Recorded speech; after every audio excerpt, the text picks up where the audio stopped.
Subscribe to our YouTube channel and press the bell icon to get the latest updates. Shabari का जिक्र तो आपने रामायण के दौरान सुना होगा और जाना और पढ़ा भी होगा। आइए जानते हैं कि उनके बारे में विस्तार से कुछ बातें। शबरी श्री राम की परम भक्त थी, जिन्होंने राम को अपने झूठे बेर खिलाए थे। शबरी का असली नाम श्रमणा था। वो भील समुदाय के शबर जाति से संबंध रखती थी, इसी कारण कालांतर में उनका नाम शबरी पड़ा।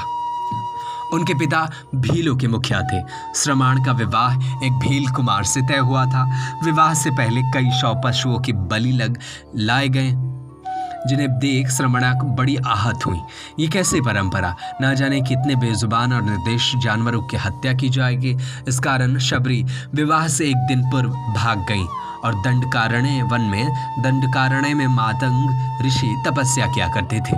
श्रमणा उनकी सेवा करना चाहती थी, पर वह भील जाति होने के कारण उसे यह अवसर ना मिलने का अंदेशा था। फिर भी शाबर बहुत सुबह सुबह ऋषियों के उठने से पहले उनके आश्रम से नदी तक रास्ता साफ कर देती थी। कांटे चुनकर रास्ते में साफ बालू बिछा देती थी। ये सब ऐसे करती थी कि किसी को पता नहीं चलता था।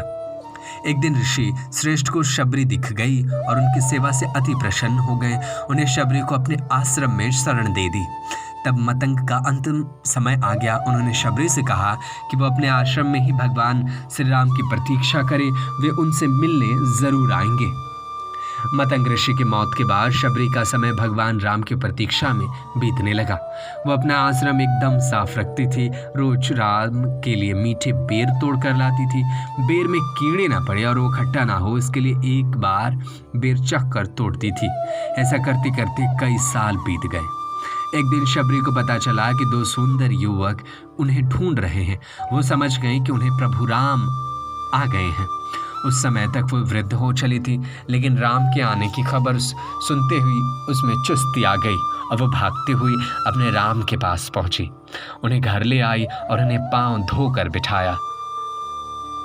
अपने तोड़े हुए मीठे बेर राम को दिए। राम ने बड़े प्रेम से वे बेर खाए और लक्ष्मण जी को भी खाने को दिया। लक्ष्मण जूठे बेर खाने में संकोच हो रहा था। राम को मन न रखने के लिए उन्हें बेर उठा तो लिए, लेकिन खा नहीं पाए। इसका परिणाम ये हुआ कि राम रावण युद्ध में जब शक्ति बाण का प्रयोग किया गया तो वो मूर्छित हो गए थे। तब इन्हीं बेर की बनी हुई संजीवनी बूटी उनके काम आई थी। यह है माता शबरी की पुण्य कथा।